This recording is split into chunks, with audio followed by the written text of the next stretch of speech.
Dreamliner के साथ पहले भी बैटरी की समस्या का सामना कर चुकी है एयर इंडिया। जाने बोइंग 787 के बारे में सब कुछ। बोइंग 787 ड्रीमलाइनर विमान जो पिछले 14 वर्षों से कई एयरलाइनों के बेड़े में शामिल है, पहली बार दुर्घटनाग्रस्त हुआ। वर्तमान में एयर इंडिया और इंडिगो एयरलाइंस भी 787 विमान के संचालन कर रही है।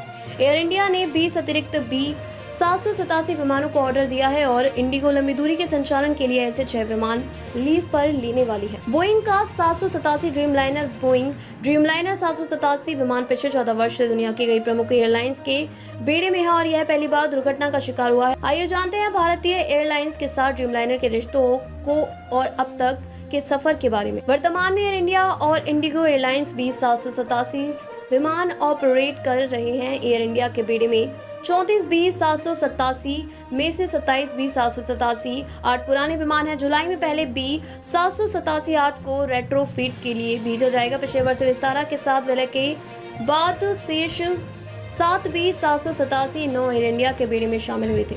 ड्रीमलाइनर में 18 बिजनेस क्लास सीटें और 238 इकोनॉमी क्लास सीटें हैं। विमान करीब 8000 टेक ऑफ और लैंडिंग कर चुका है।